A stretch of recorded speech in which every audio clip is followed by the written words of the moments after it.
Nais ko po minsan na pasalamatan, dakilain ang ating pinakamamahal na Panginoon, ang pinakamataas na pagpupuri, pagluwalhati, pagdadakil, pagsamba ay tanging sa ating pinakamamahal na Panginoon Kristo po lamang.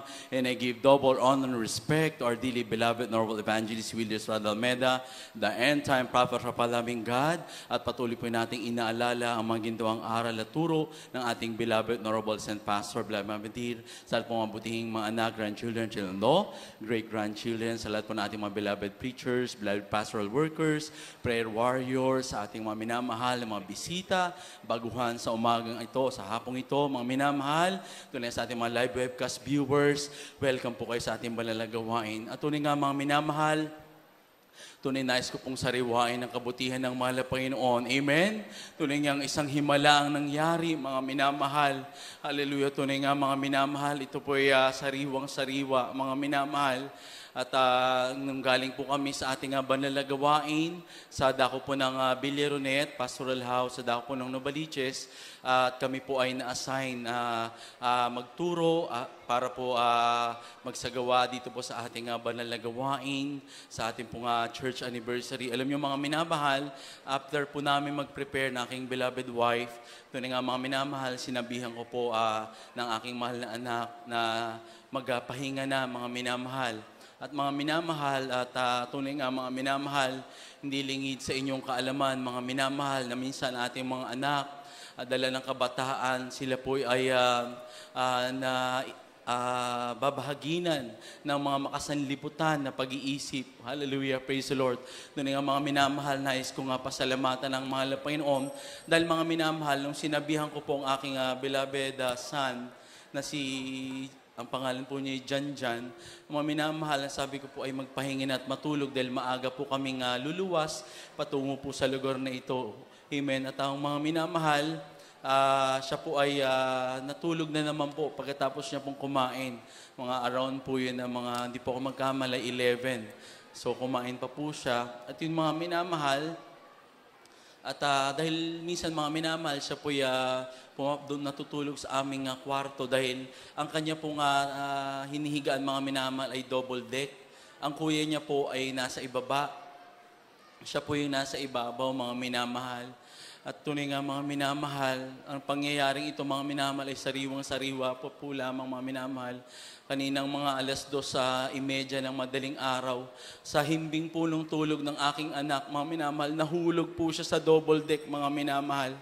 At mga minamahal, kung titignan niyo po yung kanyang noo, mga minamahal, ito po ay humampas sa flooring, mga minamahal. Ang aming flooring, mga minamahal, ay tiles. At mga minamahal, yung inuupuan niya po na laundry na bangkito, doon po siya tumama, mga minamahal. At ito pong kanyang noo, mga minamahal, ay grabe pong pamamaga. At tumama rin po ang kanyang bandang pisngi, mga minamahal. At tunay nga mga minamahal, at sa madaling salita, nung pagbagsak niya mga minamahal, bigla pong sumigaw yung aking pangalawang anak. Na sumigaw siya na, "Ma, Pa, si Jan nahulog." Alam niyo mga minamahal, nung pulutin ko po ang aking mahal na anak, kaninang madaling araw, punong-puno po siya ng dugo, mga minamahal. Wala po akong nasambit sa ating mahal na Panginoon kundi, hallelujah! Praise the Lord! Mahal na Panginoon, kapagan mo ang aking anak, mahal na Panginoon. Tuloy nga punong-puno ang dugo ang kanyang mukha, mga minamahal. Akala ko mga minamahal na wasak yung mukha niya. Ngunit mga minamahal, itinaas ko ang aking kamay. Sabi ko sa aking mahal na mga anak, aking mahal na sweetheart, magsisi tayo. Sa pangunang panalangin nating minamahal na pastor, sinaway ko po ang demonyo ng kamatayan. Sa mga pangalan niya, lumayas ka! In Jesus' name, alam niyo mga minamahal. Ang sabi niya, masakit. Mga minamahal.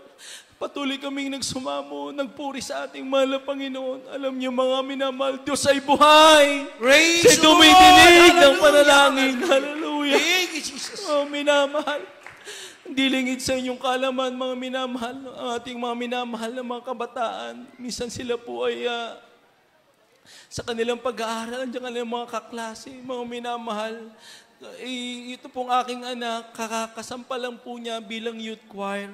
Mga minamahal, may history po siya nung siya po ay children's choir. Nung kami po ay na-assign sa dako po ng Surigao, mga minamahal, dahil din po sa katigasan ng ulo, nagpupuri po kami, prayer time po, gabi. Mga minamahal, umakyat po pala ito sa bubong. Kasi po yung isang tsinelas ng isa niyang kalaro na kapwa-pastoral worker, hinagis po ng isang kalaro, nag-utter po siya na siya ang kukuha. Alam niyo mga minamahal, nahulog po ito mga minamahal, almost 10 feet po yung bubong. Nabali po yung dalawang kamay niya mga minamahal. Bali po ito dalawang kamay niya. Kaya alam niyo mga minamahal, totoo po talaga na kapag tayo po'y naglilingkod sa mahal na Panginoon, maging seryoso po tayo kahit po tayo ay mga children's choir. Alam niyo mga minamahal, sa pangunang panalangin nating mahal na pastor, nadugtong po ang kanyang mga dalawang kamay, mga minamahal. Purihin natin mahal na Panginoon, mga minamahal. At alam niyo mga minamahal, dala nga po ng kabataan, palagi po namin sila sinasabihan na iwaksi na yung mga laro, lalo na sa social media, mga minamahal. Kasi nagugumon po sila sa paglalaro, mga minamahal. Ang sabi ko po, bago matulog, manalangin sa ating mahal na Panginoon. Hanggang sa naloobat na lang yung cellphone, mga minamahal. Patuloy ang paglalaro niya doon sa social media. Tunay nga mga minamahal, hindi nalulugod ang mahal na Panginoon. Hallelujah. Tunay nga mga minamahal, bilang paalala, ayaw na ng mahal na Panginoon na mahumaling pa sila sa mga social media. Lalo na mga minamahal, sabi namin, anak, anong naging yung pagkukulang? Bakit nangyari sa iyo ito muli? Minamahal, sabi ng kuya niya, napanood, nag-TikTok pa daw mga minamahal. Bilang isang youth choir, mga minamahal, sumunod po tayo sa ating mahal na Panginoon, mga minamahal. Tuloy nga hindi siya nalulugod na tayo ay meron pa pong ibang kinahumalingan, mga minamahal. Ito po isang aral, mga minamahal, na sumunod po tayo kung nais po natin magpagamit sa ating mahal na Panginoon. Alam niyo mga minamahal, alos tuloy nga mga minamahal, bilang magulang, ang aking fear na mahal na Panginoon, ang aking anak, mahal na Panginoon, sa iyo lamang kami umaasa. Ang sabi nila, ipa-CT scan, baka mag-trigger, pero sabi ko sa pangunang palangin ng mahal na Panginoon, pinagaling na siya ng mahal na Panginoon. Amen. Hallelujah. Mga minamahal, di gusto ko takalain, nakala po mahal na Panginoon, di kami makakadalo sa unang anniversary crusade sa lugar na ito ng binangonan, ngunit ang Diyos ay buhay. Tuloy siya mapagpagaling. Amen, amahal. Kaya mga minamahal, hallelujah, wala na po tayong ibang gagawin kundi paglingkuran ng ating mahal na Panginoon. Hallelujah. Tuloy nga mga minamahal, hallelujah. Lubos kami nagpapasalamat sa mahal na Panginoon. Way back 1986 nang kami po'y maligtas sa manalagawaing ito, mga minamahal.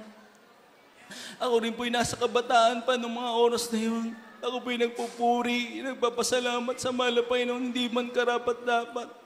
Nasa inyo pong banal na harapan, biyaya at habag ng mahal na Panginoon. Hanggang sa mga oras kami po'y ginagamit ating mahal na Panginoon sa kanyang banal na ubasan, hindi man po karapat-dapat. Muli nga nagpapasalamat ako sa mahal na Panginoon na nandiyan sa tuwi-tuwi na ang kanyang dakilang pagliligtas. Hallelujah.